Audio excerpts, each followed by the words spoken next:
Durante anos, o investidor brasileiro foi condicionado a aceitar o que lhe era oferecido. Taxas escondidas, conselhos enviesados e carteiras moldadas mais por metas comerciais do que por objetivos pessoais. Mas esse modelo começa a ser questionado. A crescente busca por transparência, alinhamento e independência tem impulsionado uma mudança no mercado financeiro, abrindo espaço para um novo tipo de relacionamento entre cliente e o profissional de investimento. Eu acho que agora a gente está vivendo uma outra fase onde o investidor está vendo que ele não deveria ser um tomador de produtos, né? Ele não deveria ter uma relação onde ele recebe vendas, ofertas de produtos, mas sim ter um profissional ao lado dele, né? Um advisor, como se fala isso nos Estados Unidos, uma pessoa que é um conselheiro.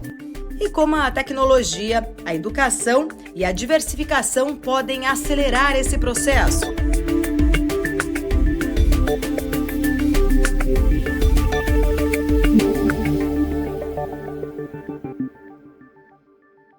Breia, muito obrigada pela sua presença, prazer tê-lo aqui com a gente. Prazer estar aqui com vocês de novo. Breia, tentando entender um pouco, né, da sua visão sobre diversos assuntos, mas para a gente começar, apesar do avanço que a gente vê muito grande na discussão entre conflitos de interesse no mercado financeiro, ainda é muito comum a gente ver ali muitos investidores que preferem pagar as taxas, vamos dizer assim, invisíveis, do que lidar com uma cobrança direta e transparente. O que isso revela na sua visão ali sobre o estágio da maturidade do investidor brasileiro? Eu acho que a história da Nord conta um pouco dessa maturidade, ou seja, o investidor lá atrás, ele praticamente não tinha muita opção, né? Ele tinha conta no banco e ele vivia das campanhas de venda de produtos dos gerentes. Ele passou a enxergar as plataformas como uma alternativa onde ele pudesse ter acesso a mais produtos, acesso a produtos mais baratos, com mais rentabilidade, até com tickets menores, né? Então as plataformas elas desbancarizaram, acho que essa palavra era boa. E eu acho que agora a gente está vivendo uma outra fase onde o investidor está vendo que ele não deveria ser um tomador de produtos, né? Ele não deveria ter uma relação onde ele recebe vendas, ofertas de produtos, mas sim ter um profissional ao lado dele, né? Um advisor, como se fala isso nos Estados Unidos, uma pessoa que é um conselheiro, né? Uma pessoa que constrói o patrimônio junto, que pensa não só nos ativos que vão estar na carteira dele, mas se isso conversa com um plano mais de longo prazo. E eu assim, fico muito feliz que o mercado está passando por essa maturidade, né? A gente tem que lembrar que isso já existe no Brasil há muito tempo, mas estava muito restrito às famílias ultra ricas, né? Nos single family offices ou nos multifamily offices, até mesmo para segmentos private e ultra private dentro de instituições bancárias. O que a gente tem visto é que isso tem ficado mais acessível para o investidor que a gente fala de varejo e varejo de alta renda. São os clientes que têm mais de 300 mil reais, 1 milhão, enfim, até patrimônios maiores, milionários, né? É um semi-private, vamos dizer assim. Então, eu acho que o grau de maturidade está aumentando.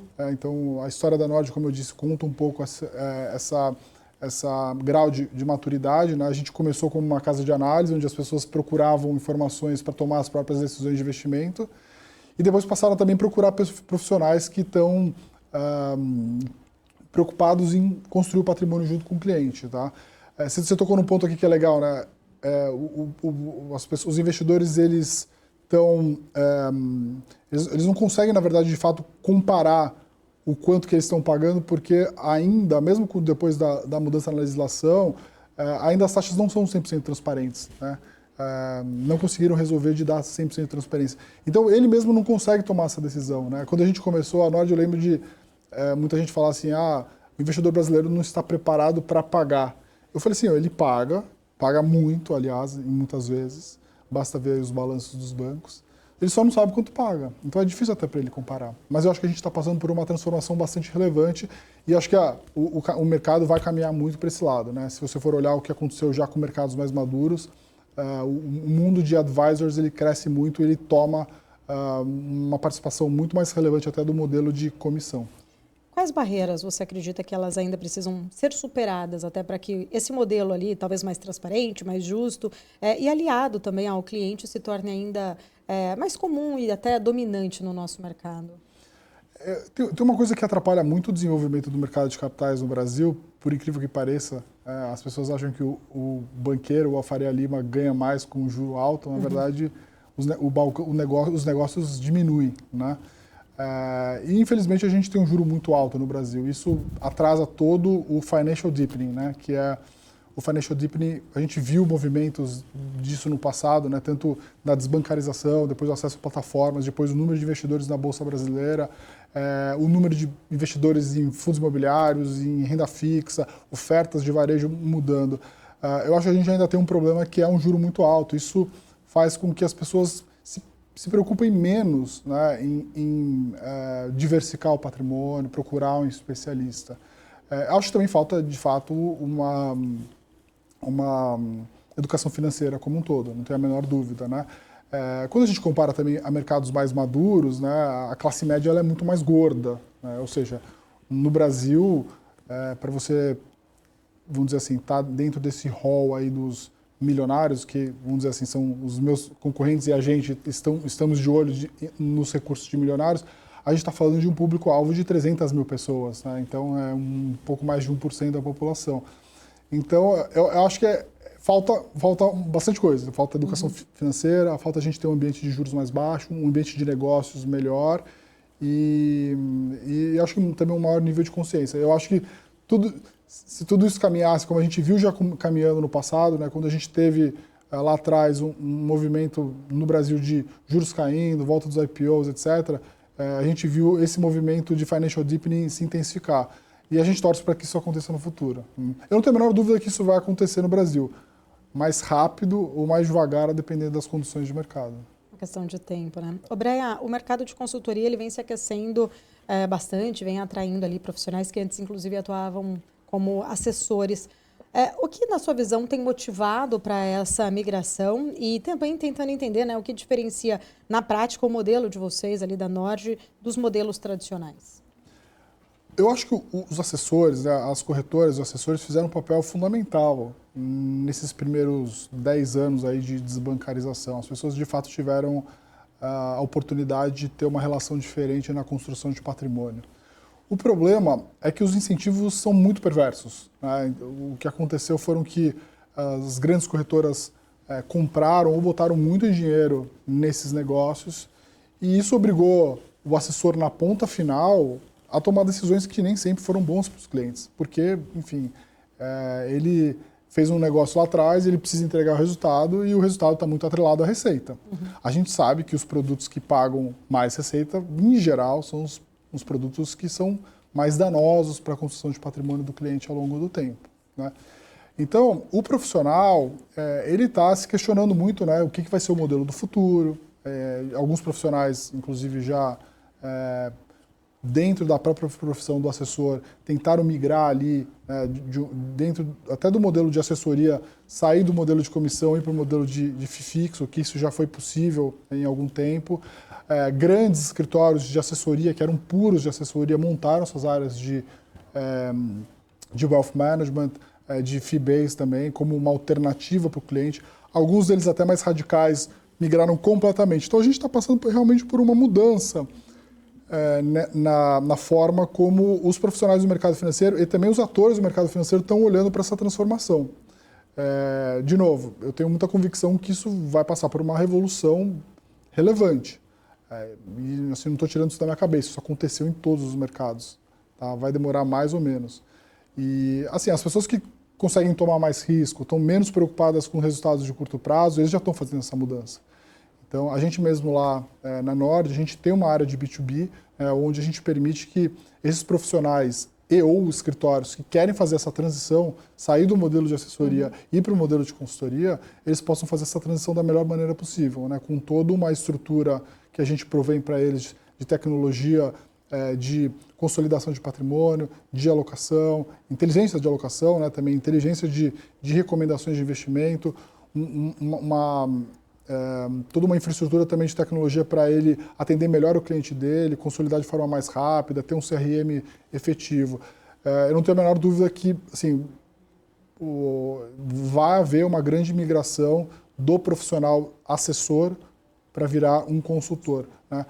Ou até mesmo ele vai trabalhar ele vai ver ao longo do tempo qual o modelo que ele quer seguir. Mas a gente mesmo lá na Nord já vê muito essa mudança, né? A gente tem sido muito procurado por escritórios desde que estão começando agora, do zero, e que já estão pensando, pô, já é melhor eu começar no modelo que eu acho que vai ser o modelo do futuro. Até mesmo assessores que já estão nesse mercado há muitos anos e estão, pô, eu acho que o modelo do futuro vai ser esse, então é melhor eu fazer uma transição.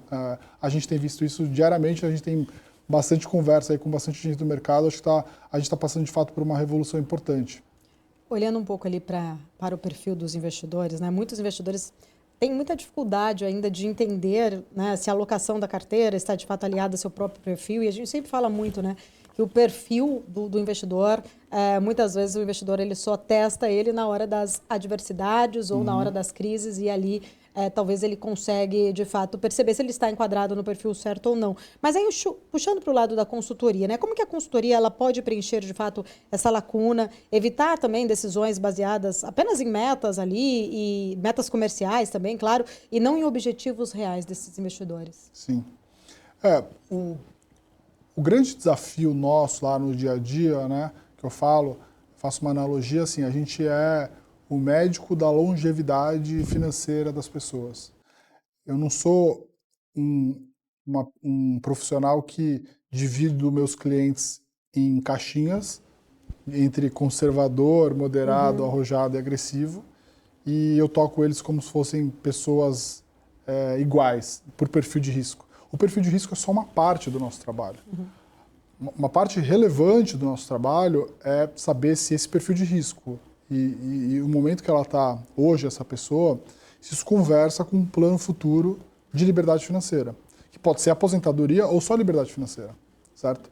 Então, o nosso trabalho lá, no final do dia, também, né, você falou, como é que o investidor sabe se aquele perfil de risco faz de fato sentido para ele, tá, etc. Às vezes a gente acaba lidando, né, com movimentos onde a gente até acreditava que o cliente, depois de ter feito milhares de perguntas e várias interações com ele, mas quando realmente o mercado chacoalha, a gente vê que às vezes ele não tinha tanta convicção com esse perfil que ele mesmo tinha se declarado, a gente tinha testado, ele teve que fazer um ajuste ao longo do tempo, né? E eu acho que o mercado brasileiro ele é um lugar propício para fazer isso o tempo todo, né? Agora a gente ainda tem um fator externo que está muito mais conturbado, né? Nas últimas semanas foi um teste de fato para testar perfil de risco, a carteira no Brasil e lá fora performando mal ao mesmo tempo, né? Então é um processo constante, né? O nosso trabalho lá com um cliente que chegou hoje é tentar entender o máximo quem ele é, para tentar tirar o máximo informações para definir o perfil de risco dele. Mas esse perfil ele vai sendo testado ao longo do tempo.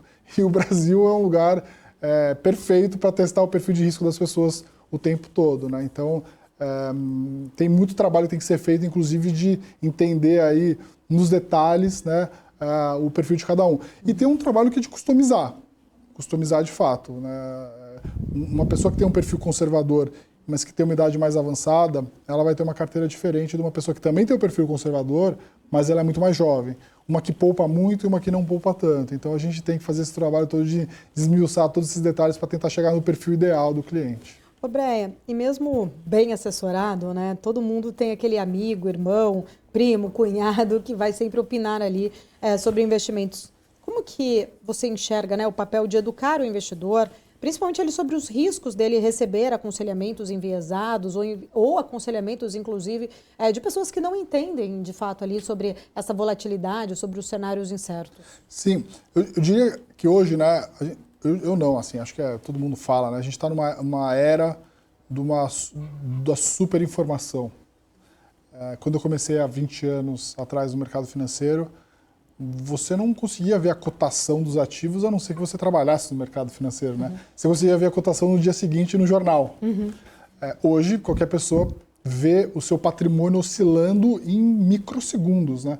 Um cliente meu que tem a conta lá com a gente, por mais que a gente fale a cada um mês sobre a performance da carteira, se ele abrir a televisão e ver aqui na BMC que o Trump acabou de mudar completamente aí a regra de tarifas e etc e tal, ele abre lá o aplicativo dele e vê o patrimônio caindo. Então, uma era de muita informação, de muita ansiedade também, né? Eu diria que o problema do amigo hoje é até menor do que era antigamente.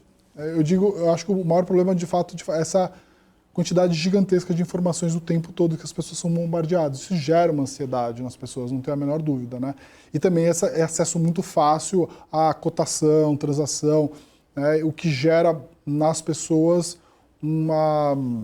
dá para dizer assim, um imediatismo maior em tentar ver os resultados acontecerem logo, tá? Então, eu diria que os amigos, né, o que acontecia lá atrás, né, que é o boca a boca, eu recebi uma dica aqui, ele hoje nem é tanto um problema. Eu acho que muito mais, a gente tem que lidar hoje com os nossos clientes e com o público em geral, né, a gente que tem também outros negócios além da área de gestão de patrimônio, né, na área de research, em outras áreas dentro da empresa, né, a gente precisa, na maior parte do nosso trabalho, é controlar a ansiedade das pessoas. A verdade é que tem muitas informações que saem no dia que eu nem sei qual vai ser o impacto dela no curto, no médio e longo prazo. E as coisas mudam também de uma forma muito relevante, né? Bom, vocês estão acostumados aqui todo dia, né? Sobe tarifa, tira tarifa, põe tarifa nisso, põe tarifa naquilo. E assim, às vezes, até mesmo a gente que é profissional, eu ali que tenho 3 telas onde eu vejo cotação, às vezes eu prefiro até não ficar olhando cotação, porque isso atrapalha, às vezes, até no processo de decisão. Então, eu diria que hoje as dicas dos amigos ou do vizinho nem tem sido um problema tão grande. Acho que é mais essa era da hiperinformação. E você acredita que isso também pode estar relacionado a um movimento que a gente tem visto no mercado de extremos, né? De volatilidades, hora despencando muito rápido, e aí você até tenta buscar entender, né? Será que foi essa notícia que acabou provocando isso? E, de repente, altas também muito expressivas, criam-se, né, expectativas se a gente vai ver ou não uma bolha, se essa bolha está estourando. Você acredita que talvez essa mudança, no qual é uma mudança, acho que é muito comportamental, que você traz dessa ansiedade, desse imediatismo, desse excesso de informações, isso tem causado também estes movimentos muito abruptos, vamos dizer, ora ali, talvez podemos chamar talvez de excessos do mercado? Acho que a eleição do Trump, ela é assim um caso espetacular para ser analisado, né? Qual que era a história do Trump sendo eleito, né? Dólar forte, bolsa para cima, criptos para cima. Aconteceu tudo ao contrário. Assim, se você perguntasse para 10 economistas, os 10 iam falar assim, não, vai ser dólar mais forte, bolsa para cima, cripto para cima. E a gente está vindo justamente ao contrário. Era o Trump Trade, né? E agora virou o prêmio Trump de risco. Exatamente, entendeu? Então, assim, imagina uma pessoa que tomou uma decisão lá, falou assim, se o Trump ganhar, vou botar todo o meu risco, né, de ativos no Trump Trade. Esse cara está perdendo muito dinheiro, perdeu muito dinheiro, né? E eu, assim, não vi ninguém falando que ia ser ao contrário. Eu vi pessoas que falavam assim, talvez não seja tão bom assim, mas eu nunca vi alguém falando, olha, o Trump Trade é para vender tudo. Quem fez isso ganhou muito dinheiro. Eu também não acho que daqui para frente, pensando já nesse drawdown todo do mercado, é para vender agora. Eu acho que agora tem muito mais oportunidade nesse ruído do que qualquer outro tipo de coisa, né? Então, assim, a volatilidade hoje ela é muito grande, aí tem questões mais técnicas, né? O mercado de antigamente, ele era menos high frequency, hoje ele é muito high frequency, né? Assim, existem robôs operando no mundo todo que amplificam muito esses movimentos intradiários, etc., né? Existem modelos, inclusive, que operam com Twitter ou notícias, né, redes neurais que veem né, interações de pessoas ao longo do mundo para tentar ver se eles conseguem prever. Isso amplifica muito os movimentos. Daí os mercados também estão muito interligados. Mas o que eu digo para as pessoas é que você tem que tomar muito, muito cuidado assim, né, com esse ruído. Assim, o mercado hoje ele é lotado de ruído, lotado. Então, assim, tem que tomar muito cuidado, principalmente para não tomar decisão precipitada. As últimas semanas mostraram que quem tomou decisões precipitadas, muito provavelmente perdeu dinheiro. Muitos brasileiros ainda demonstram ali aversão à renda variável, né? Sobretudo, claro, a gente está num cenário de juros altos, retornos garantidos em renda fixa, muito mais atrativo até mesmo para a renda fixa, e a renda variável sempre ali com muito investidor com receio de fato sobre rendas variáveis. De renda variável, de que forma que você vê essa mentalidade impactando a construção de um patrimônio de longo prazo? Como que é possível transformar também essa relação com o risco? Assim, no Brasil é difícil você falar que, né, na renda variável, falando mais de ações assim, você teve movimentos consistentes de performance. Quando você olha os Estados Unidos, né, por que as pessoas investem na Bolsa? O S&P tem um histórico de mais de 100 anos e um retorno anualizado de 10% ao ano. Uma renda fixa que vai te pagar algo em torno de 3 ou 4. Então você, de fato, tem ali um prêmio de risco que já foi testado durante 100 anos, 10 anos, 5 anos. De fato, a Bolsa Americana ela te oferece, vamos dizer assim, um retorno consistente. No Brasil, a gente teve grandes ciclos. Né? A gente teve na década de 90 foi excelente, a Bolsa multiplicou por 15 vezes. Depois, nos anos 2000, a mesma coisa. Depois a gente teve alguns bull markets, né? Mas, de fato, a gente tem um negócio aqui no Brasil que compete muito com a Bolsa, que é um juro muito alto. Né? Muito alto mesmo.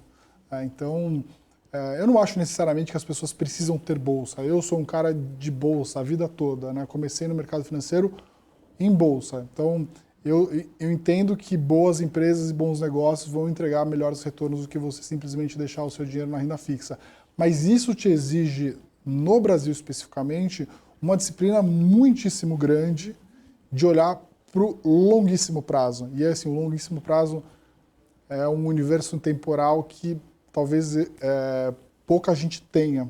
Né? E eu estou falando de 10 anos. Né? Mas 10 anos é metade da minha carreira no mercado financeiro. Então, se você for fatiar, vamos dizer assim, a minha vida, né, só tive essas duas praticamente janelas, né? E a maioria das pessoas não estão dispostas a esperar por isso. Então, eu nem acho que as pessoas deveriam ter renda variável, né? Dado que você tem um nível de juro no Brasil muito alto. Aliás, quando você vai olhar da ótica de construção de patrimônio, né, existe na nossa equação de construção de patrimônio algumas partes dessa equação que são até mais importantes do que o retorno, que é o tempo e a tua capacidade de poupança. O que eu quero dizer é o seguinte, se você começar a construir seu patrimônio muito cedo, se dedicar a poupar uma parcela relevante do seu patrimônio, no nível de juro no Brasil de inflação mais 5, 6, você pode passar 30, 40 anos sem ter que correr o risco de renda variável. Entendeu? Você pode só simplesmente surfar a renda fixa no Brasil. O Brasil é o país do samba, futebol, carnaval rentismo e do juro alto. Né? Então acho que as pessoas podem ser felizes também sem tomar tanto risco. Né? Apesar de a gente achar que faz sentido ter uma alocação estrutural, mesmo que pequena em bolsa, eu acho que o mercado hoje também, nesse nível de bolsa, faz sentido ter um pouco de bolsa no portfólio. E a maioria dos brasileiros, né, como você muito bem coloca, né, associa sempre essa questão da segurança à renda fixa. E aí, do outro lado, até você traz ali um ponto interessante, que é importante também ter um olhar, de repente, até treinado para as oportunidades da renda variável, mas, infelizmente, muitas vezes também tem muitos brasileiros que não conseguem ter este olhar treinado. Você vê, de fato, ali qual o papel, né, da educação financeira, mas da educação em geral como um todo, para transformar este paradigma, para fazer com que o brasileiro ele consiga também aproveitar as oportunidades de momentos como que a gente vê muitas vezes, às vezes, descontados os ativos, mas que tem perspectivas de bons retornos? Acho que tem muita gente que está fazendo um bom trabalho nessa parte de educação financeira, né? Mas, de fato, é muito difícil você lidar com uma volatilidade no Brasil. A gente tem que lembrar também que é o seguinte, o Brasil, apesar de ser um dos maiores países do mundo, um dos maiores PIBs do mundo, ele tem um mercado de capitais muito pequeno, muito pequeno mesmo. Né? Investir no Brasil significa investir na África do Sul. O mercado de capitais da África do Sul e do Brasil são muito parecidos em termos de tamanho. Aí você pensa, faz sentido você investir num país que é quase do tamanho de um outro país que é muito irrelevante do ponto de vista de mercado de capitais? Né? Então as pessoas têm que pensar seus investimentos, acho que de forma um pouco mais abrangentes também. Por isso que a gente defende muito a ideia também de você investir fora do Brasil. Né? Eu acho que assim, o brasileiro sim, precisa de mais educação financeira. Durante alguns momentos, e na maioria das vezes, na verdade, ele entra nos momentos de bonança e sai nos movimentos de estresse, na maioria das vezes. Né? Isso é explicado pela nos livros de Behavior Finance aí todos, mas assim, acho que é o nosso papel aqui, né? BMC, a Nord, os influenciadores também de finanças, tentarem passar, principalmente que para cada tipo de ativo, ele vai te exigir um nível de paciência e tempo para que isso se materialize. E tentar lidar com as probabilidades, né? Então, é o que a gente fala assim, não necessariamente todo mundo precisa ter ativos de renda variável, não necessariamente você precisa ter... Os clientes me perguntam, eu preciso ter bolsa? Não necessariamente. Você precisa ter cripto? Não necessariamente. O que você precisa ter principalmente, a noção do que cada ativo faz sentido dentro da sua carteira e qual que é o nível de risco que você quer correr. Mas eu acho que a gente está atrasado um pouco em termos de educação financeira porque, de novo, acho que o maior emburrecedor do Brasil em termos de educação financeira, a gente tem um juro muito alto, infelizmente. Brian, nesse sentido ali, quando a gente ainda pensa, né, dos investidores olhando para a renda variável, você acredita que tem muitos que ainda olham apenas o ticker e não a empresa ali como negócios? E até você falou ali, né, às vezes, de muitos quererem aproveitar as oportunidades ou o efeito manada, de repente, e ali entra, de repente, no momento errado, mas vê, muitas vezes, somente o ticker e aquela cotação flutuando do que entender os fundamentos do negócio. Ah, sim, com certeza. Eu sei que isso acontece porque eu já fiz isso, mesmo no começo, assim, quando eu comecei a trabalhar no mercado financeiro, como é muito fácil, né, é muito acessível você comprar uma ação, o próprio Buffett fala isso, né, que as pessoas gastam mais tempo escolhendo um cinto, eu não sei porque ele escolheu o cinto, mas ele fala cinto, do que estudando uma ação, né. O ser humano ele é ganancioso, ele procura ganhos rápidos, ele tem um FOMO, né? Que é, se todo mundo está ganhando, eu gostaria de ganhar também. Isso acontece, é claro, e é até curioso, né? Porque a gente está passando por uma mudança lá fora que acho que vai acontecer no Brasil também, em algum momento. Talvez vai demorar algum tempo, mas se você perguntar hoje para o investidor de maior sucesso de todos os tempos, o que ele faria se ele estivesse começando hoje, dificilmente ele falaria, aliás, ele já falou isso várias vezes, né? Assim, ele não faria stock picking, ele não compraria ações, ele compraria o S&P e seria feliz, né? Esse é o maior investidor de todos os tempos falando. O cara que ganhou bilhões e bilhões de dólares selecionando ações. Porque o mercado está caminhando para uma gestão um pouco mais passiva. É de fato muito difícil você superar os benchmarks, etc., né? Acho que no mundo tão maduro quanto os Estados Unidos, né, ele falaria, compre o S&P e seja feliz. Aqui no Brasil você tem que fugir, na verdade, dos negócios ruins. Então comprar o índice, às vezes, você também está comprando muita coisa ruim, né, porque é um mercado de capitais muito pequeno, nem todas as melhores empresas estão na bolsa, assim.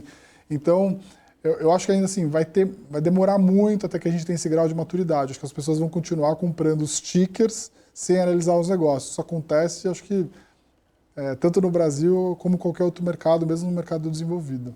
Brian, a gente tem um cenário ali de alta de juros, inflação, guerra comercial, tudo isso pressionando muito a tomada de decisão. Qual que é o maior desafio para o investidor ali, como um todo, não só brasileiro, mas para o investidor em geral, diante deste cenário ainda bastante volátil, vamos dizer? A gente, nos últimos 24 meses aqui, teve um dos piores movimentos para ativos domésticos. Assim, a pior janela de performance de renda fixa indexada à inflação, é a pior janela de performance de indexados, de pré-fixados, uma janela ruim também de performance da bolsa, se você for comparar outros ativos de risco, né? Então, o investidor brasileiro, com 100% do dinheiro dele no Brasil, vem apanhando já há bastante tempo. Aí, vira o ano, a gente tem uma outra dose, que é a alocação também internacional do investidor tá sofrendo, né? Não tem muito jeito, a gente tem que lidar com essa volatilidade, a gente tem que estar... mais importante, como a gente disse aqui no começo da nossa conversa, é que os clientes tenham uma carteira que esteja muito alinhada com o seu perfil de risco. Se numa sexta-feira que o Trump sai divulgando coisas aí de aumento de tarifa para tudo quanto é lado, ele ficou muito, muito tenso com o chacoalhar da sua carteira, muito provavelmente a carteira dele está com um nível de risco não adequado. né? Se a pessoa passou despercebida por isso, então acho que está mais adequado. Então, a gente vai ter que lidar com isso para sempre. Esse é o nosso trabalho. No Brasil isso acontece com muito mais regularidade, então a gente já está um pouco mais calejado. O fato é que agora o cenário, né, global ficou muito mais complexo. A gente não tem ideia ainda do que vão ser os reflexos daqui para frente. Dá para dar um cheiro, né? A gente provavelmente vai ter um crescimento mais baixo com nessa guerra de tarifas. Provavelmente a gente vai ter algum tipo de briga aí, geopolítica, onde a gente precisa saber se isso vai afetar mais ou menos o Brasil. Desde lá atrás, quando já havia algum risco geopolítico, o Brasil estava numa posição um pouco mais privilegiada, né, de não brigar com ninguém e ser um exportador para as principais economias do mundo, né, tanto para os Estados Unidos até para a China. Agora, o que isso vai impactar primeiro? O nível de atividade vai derrubar todos os países juntos, ou o nível de atividade vai cair numa velocidade mais branda, que vai permitir, por exemplo, que a gente tenha uma taxa de juros mais baixa no Brasil, né? Me surpreende muito a Bolsa do Brasil não estar despencando muito. Por quê? Porque ela já está muito depreciada, né? Então, isso mostra de alguma forma que a Bolsa brasileira está muito leve. E que tem sido difícil para a gente e também para os nossos clientes continuar apostando numa bolsa que já está largada há muito tempo. Mas acho que essa é a nossa disciplina. A nossa disciplina é sempre olhar para a carteira e para os ativos e ver onde estão as grandes assimetrias. A gente vê algumas boas assimetrias e que, se a gente tiver paciência, a gente vai colher os frutos lá na frente. Mas eu não tenho a menor dúvida que, assim, o nosso trabalho, que sempre já foi difícil, com um cenário no Brasil que muda tanto, vai ser mais difícil agora nos próximos anos, com um cenário lá fora, que é muito mais difícil no momento que a gente nunca viveu. Nesse sentido, né, inclusive, a gente tem visto os mercados, muitas vezes até, a gente sabe que o mercado ele antecipa os acontecimentos, os fatos, e é um grande termômetro diante de um cenário político, né, de um cenário geopolítico. A minha dúvida é o seguinte, né? A gente tem visto em vários momentos, talvez, o mercado subestimando os riscos. Você até citou agora há pouco, né? Quando o Trump veio ali, o Trump Trade, muita gente falou, não, o Trump ele mais fala do que faz, e aí, nesse sentido, não vai ser tão ruim, porque pode ser apenas ali uma ameaça, e de fato acabou surpreendendo. A gente viu as bolsas, principalmente lá fora, né? Olhando mais para o setor de tecnologia, muito altas, num cenário que a gente ainda tem juros altos também lá fora e ficava meio que destoante ali, né? Juros altos e bolsas nas máximas. Chegava ali, vai ter uma bolha, vai corrigir em algum momento. E a gente viu aqui no Brasil, especificamente em relação ao governo, né? Houve ali o mercado dando crédito ao governo e os economistas muito alertando, né? Olha, essa conta não fecha, esse arcabouço não para de pé, o cenário brasileiro ainda tem aí riscos grandes. E o mercado foi dando muito crédito em relação a essa credibilidade. E, de fato, acabou acontecendo. Por que o mercado tem subestimado ou não tem precificado, talvez, tão fidedignamente os riscos embutidos? Eu acho que o que está acontecendo agora é que, com popularidade caindo, talvez o mercado está precificando a transição, né? Chegando mais próximo das próximas eleições, né? A gente viu assim algumas pesquisas com popularidade muito baixa. Acho que o mercado começa a botar um pouco na conta de que o governo está se afundando cada vez mais e isso dá mais chances de uma transição. E uma transição seria, de fato, muito boa para o mercado. Eu acho que muita gente do mercado cometeu um erro de acreditar lá atrás que viria um governo pragmático, não veio. Na verdade, ele veio pior do que outros governos, né? Lula 1, Lula 2, Dilma 1, 2, enfim. Um governo que basicamente apostou nas fórmulas que deram super errado no passado, né? E incentivou isso.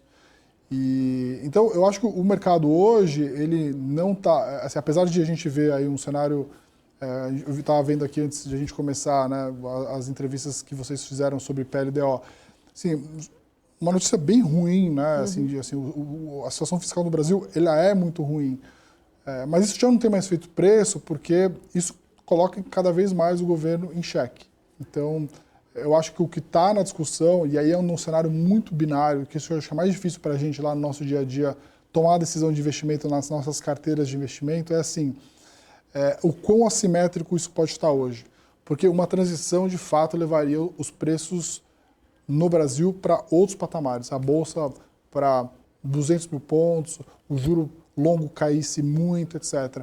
Mas qual que é a probabilidade dessa transição ainda acontecer, né? O governo tem, todos os governos têm, de fato, ali até as eleições, muita lenha para queimar. Ele consegue, de alguma forma, usar a máquina pública para conseguir os votos que ele precisa, né? Eu tento ser otimista, tento sempre ser um pouco mais otimista. Eu acho que eu tendo a achar que o governo vai se enfraquecer cada vez mais, o que dá a possibilidade de uma transição, tá? Mas a verdade que você falou é essa, né? As notícias todas são ruins. O que a gente tem? A gente tem uma economia que foi muito forte nos últimos 2 anos, mas muito por conta de um crescimento impulsionado, que não é real. Isso gerou uma inflação que está alta e parece que está mais persistente do que deveria. Um juro que já está muito alto, que deveria ser muito mais restritivo, mas que ainda não tem mostrado que isso freou de fato a economia, o que pode fazer com que a gente tenha juros mais altos durante mais tempo. A matemática de tudo isso é muito difícil você pesar, né? Ainda falta muito tempo para as próximas eleições. Em qual momento a gente vai começar a precificar isso, né?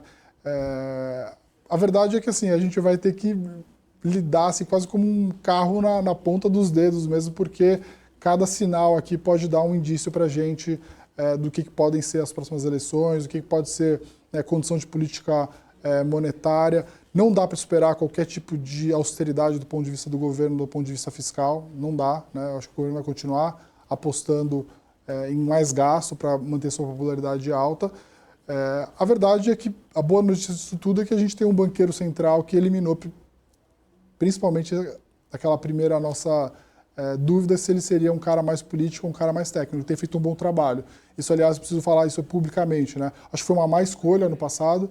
Dentro de todas as possibilidades que você pode escolher dentro do Brasil, não há uma escolha boa, mas tem feito um excelente trabalho, tem se comunicado bem e tem conduzido bem a política monetária. Então, essa de todas as más notícias do governo, pelo menos essa, que foi indicada pelo governo, não é o governo, mas assim, acho que tem uma notícia boa aí de condução de política monetária. Muito difícil ainda prever o que vai acontecer. Acho que está um cenário bastante binário. Eu tendo a ser um pouco mais otimista. Acho que a gente pode ter uma transição e isso pode ser muito bom para as classes de ativos no Brasil. A tecnologia, ela vem sendo aí um grande diferencial, inclusive para consolidar dados, apresentar ali uma visão mais completa também dos patrimônios. Como que vocês, como que a Nord, de fato, tem usado a tecnologia para transformar a experiência do cliente nessa gestão? O nosso trabalho como consultoria, né, a gente tem um desafio a mais, que é consolidar o patrimônio do cliente. E às vezes a gente tem que lidar com um cliente que tem patrimônio em várias instituições ao mesmo tempo. Então, a gente testou, aliás, assim, muitas alternativas dentro do mercado financeiro que pudessem ajudar a gente a fazer essa consolidação, e a gente se deu conta que a gente ia ter que desenvolver a nossa própria. Então, a gente gasta uma boa parte do nosso tempo pensando em soluções para melhorar a entrega para o cliente, mas também para melhorar, de alguma forma, o dia a dia da pessoa, do profissional que vai estar atendendo esse cliente, né? De algum tempo muito se discutiu se a gente teria no Brasil algo como aconteceu lá no resto do mundo, de um robo-advisor, né? Você, ao invés, como aconteceu em outras profissões, né? Você ser atendido por um robô e não por um profissional. Eu acho que isso está longe ainda de acontecer. Eu acho que as pessoas ainda valorizam o contato pessoal. Mas todo o maquinário por trás, né? Ele precisa de muita tecnologia para te entregar um trabalho cada vez mais personalizado, com mais agilidade, com as informações mais corretas. Então, a gente investe muito em tecnologia. A gente quer ser uma wealth tech da porta para dentro, e entregar um serviço muito próximo da porta para fora para os nossos clientes. A gente tem investido bastante em tecnologia lá na Nord. E quais tendências que você, né, enxerga ou ali, de fato, vocês têm monitorado que devem moldar aí o mercado de investimentos nos próximos anos? Você falou ali, né, de trazer essa tecnologia, inclusive, para dentro. Vocês têm se preparado, de fato, para essas tendências? Sim. Eu acho que a gente nem tem ideia ainda de onde que esse mercado vai caminhar, né? Essa história toda de AI, a gente já tem começado a testar no nosso ramo. Eu acho que a AI ela vai ser fundamental num primeiro momento para as empresas ganharem agilidade nos processos. Tem muita coisa lá que a gente consegue ganhar muito tempo. O profissional que vai ser valorizado é aquele que sabe usar a AI a seu favor. Ainda não consigo ver no nosso mercado, né, se a AI vai substituir completamente o nosso trabalho, eu não sei, mas com certeza, se ela puder melhorar muito a nossa eficiência e principalmente ter uma entrega melhor para o cliente, né? Imagina que assim, o nosso dia a dia, conhecer um cliente, todas as informações de conhecer, elas podem estar armazenadas de uma maneira muito mais padronizada. Todas as interações com o nosso cliente, tá isso armazenada, isso gerar maior inteligência para a pessoa que cuida do dia a dia da carteira dele, mas também para a carteira de investimentos dele. Isso ser ajustado ao longo do tempo. Imagina que no limite um banqueiro que cuida de 50 clientes, ele puder, com muita eficiência de tempo, ele puder gastar muito mais tempo dele estando mais próximo do cliente do que de fato estar na cozinha, né? Ali planilhando, boletando, assim. E é isso que a gente pensa que pode de fato revolucionar, e a gente tem investido bastante tempo, recurso, né? E quebrando a cabeça para saber o que pode de fato mudar o jogo para a gente, né? Diferenciar a gente da concorrência, melhorar o serviço para o cliente, melhorar o dia a dia também para o nosso banqueiro. Brea, em relação à confiança, né, até você traz um ponto interessante, que a tecnologia ela vai, de fato, auxiliar muito e ajudar o trabalho de vocês, mas ainda a conexão, essa presença, né, ali desse advisor ou dessa conexão ainda, né, entre pessoas ainda é muito importante. Isso está muito associado também a essa confiança, né, a credibilidade ali desses clientes. A presença online, vamos dizer assim, ela se tornou um vetor importante na sua visão em relação à captação, à credibilidade, mas qual o limite que você enxerga entre autoridade, entre exposição também excessiva na construção de uma imagem pública? É muito difícil. Eu estou aprendendo há bastante tempo isso. Eu não sei, acho que ainda é uma resposta muito clara, né? Porque, primeiro, a gente descobriu com a Nord que as pessoas não querem seguir empresas, querem seguir pessoas.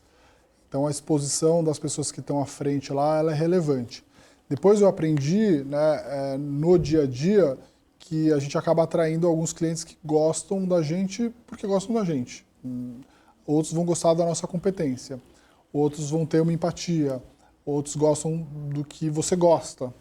Então, essa é uma relação muito legal. E assim, no meu trabalho especificamente, ele teve um resultado que eu nunca imaginei que poderia acontecer, né? Eu, quando comecei no mercado financeiro, eu era da época que você tinha que pedir indicação, bater na porta das pessoas, ficar esperando na recepção, até você, de fato, conseguir marcar uma conversa, né? Hoje eu converso diariamente com pessoas, né, todos os dias ali no direct, com cliente, prospect, enfim, o tempo todo, né? Até encontro as pessoas na rua, né? Isso também acontece aqui no Itaim. Então, esse limite ele é muito difícil, é uma coisa que você vai aprendendo todos os dias, né? E a rede social ela tem um feedback instantâneo. Então, se você faz uma coisa que as pessoas gostam, você aprende com isso e você tenta melhorar. Se você faz uma coisa que as pessoas não gostam, você tenta entender, né, quais são os limites, né, de exposição, o tempo que você gasta fazendo falando sobre um assunto ou outro. Mas eu digo que eu estou constantemente tentando aprender. Mas eu acho que hoje em dia, até olhando negócios que nem são tão B2C quanto o meu, ficou cada vez mais relevante as pessoas terem essa presença, né? Poder falar diretamente com o seu cliente, com o seu público, com os seus colaboradores, com toda a indústria. Mas, de fato, isso também drena bastante energia, né? Às vezes a gente fica um pouco cansado de todo o dia estar numa exposição muito grande, né? Mas, enfim, eu acho que esse é o nosso trabalho. Já virou um business, né? Virou negócio, mas também virou, assim, bastante...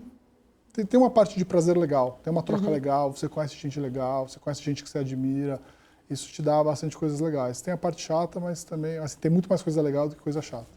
E nesse sentido, né, a gente sabe que o mercado financeiro ele tem ali uma pressão que é muito constante.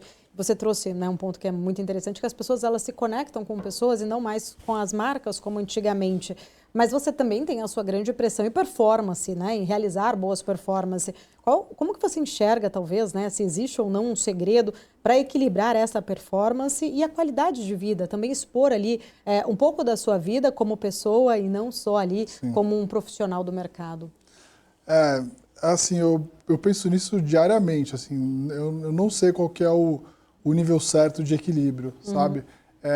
E eu vou te dar alguns exemplos, né? Porque, assim, às vezes você tem mais tempo para rede social quando você não está trabalhando. E aí isso pode gerar as pessoas entenderem que você está mais se divertindo do que você está trabalhando, né? Ou seja, né, eu tinha conteúdo para gravar hoje de manhã, não consegui, né? Porque o pessoal me mandou e eu não consegui gravar porque, enfim, a gente tinha várias conversas, eu tive almoço de trabalho, etc. Estamos aqui gravando, falando sobre mercado financeiro. Então, é também um pouco isso. E eu acho, às vezes, que a minha vida de trabalho é muito boring, sabe? Assim, o que você fez hoje que você não postou? Cara, trabalhei das 8 às 8 e foi, tipo, um trabalho difícil, né? Que eu acho que ninguém gostaria de ver, de fato, né? Então, esse limite é sempre curioso, assim, sabe?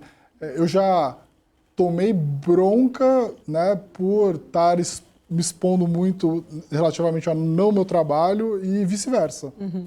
Pô, você só posta coisa do seu trabalho, posta alguma coisa sobre a sua vida pessoal. Então, mas é um pouco isso, assim, a gente vai aprendendo com essa questão de exposição e tal. Não é fácil, assim, e eu acho que não é para todo mundo. Eu já gastei muito mais meu tempo fazendo isso, hoje também eu já consigo gastar de uma forma muito mais eficiente. Eu gastava muito tempo, errava muito, hoje eu já consigo gastar menos tempo fazendo coisas que são mais legais, que as pessoas valorizam. Mas, assim, se você me perguntar qual que é a fórmula correta, todo dia eu estou revendo essa fórmula, né? É um desafio, assim, mas é legal. Breia, para a gente encerrar aqui nossa conversa, sempre gosto de entender, né, e trazer aqui uma questão para saber mais sobre a vida pessoal. Quem é Renato Breia? Quem é Renato Breia? Nossa, essa é uma pergunta profunda, né? Ó, assim, como pessoa, eu tento todos os dias aprender um pouco. Eu descobri, principalmente no mercado financeiro, que é um ambiente muito democrático, né? Que todo dia que você aprende uma coisa, você está mais longe de aprender tudo aquilo que você precisa. Né? Então, acho que o mercado financeiro me ensinou a ter uma humildade intelectual muito grande. Todas as vezes que eu tinha convicção muito, muito grande sobre algum assunto, eu me dei mal, assim, né? Então, o mercado financeiro e o Renato Breia, nessas duas pessoas, comparando isso, eu tenho hoje uma curiosidade muito grande de aprender sempre mais e etc. E assim, estou hoje muito entusiasmado, né, de completar 20 anos no mercado financeiro, que, nossa, parece que passou voando, é metade da minha vida. Eu tenho 39 anos e 20 anos de mercado financeiro. Então, metade da minha vida é dedicada a essa profissão que eu gosto muito, né? E aí, assim, eu tento casar um pouco essas duas coisas, que são coisas bem difíceis de casar, né? Você trabalhar no mercado financeiro, em geral, te consome muito, né? E como equilibrar isso com uma vida, né, de poder curtir sua família, poder viajar. Eu não bati minha meta de conhecer 40 países antes dos 40 anos, infelizmente. Estou tentando chegar lá. Mas é um pouco isso. Eu acho que hoje, né, com 40 anos, eu olho para trás e falo, poxa, olha, com 19 anos eu não sabia nada, hoje com 40 também não sei nada, né? Todo dia aprendendo um pouco. E acho que o mercado financeiro te proporciona muito isso. Todo dia aprender um pouco mais, ter humildade intelectual. A gente falou aqui sobre um monte de coisa acontecendo no mundo, e a verdade é que pouca gente tem absoluta certeza do que vai acontecer com os mercados mundiais e no Brasil. Então, todas as decisões que a gente toma lá na Nord, o que eu tomo na vida, sempre é pensar, eu não tenho resposta para tudo, e tentar equilibrar bem. Você fez essas perguntas sobre equilíbrio, né? Acho que hoje o que eu gasto mais tempo na vida pensando é como ter um bom equilíbrio, né? Entre trabalhar muito, fazer o que você gosta e ainda poder estar próximo da sua família, curtir a vida também, porque eu já estou quase perto da metade da minha vida, muito provavelmente, né? Eu penso que é isso, mais ou menos, né? 20 anos, depois 20 anos de mercado financeiro, eu tenho mais 40, 50 no máximo, né? Então, estou na metade da minha vida. É uma boa reflexão. Quem é o Renato? Quem vai ser o Renato, né? Nos próximos anos. 40 anos. Caso não bata a meta dos 40 anos, 40 países, ainda tem a meta dos 50 anos, 50 países. Essa eu vou ter que conseguir bater, né? Breia, quero agradecer. Muito obrigada pelo papo, adorei. Fica aqui sempre o convite para voltar na nossa programação. Imagina, prazer estar sempre aqui com vocês. Obrigada, grande Renato Breia aqui com a gente. Quero agradecer também a sua audiência. Obrigada pela companhia. Mercado and Beyond volta na semana que vem. Até lá, tchau, tchau.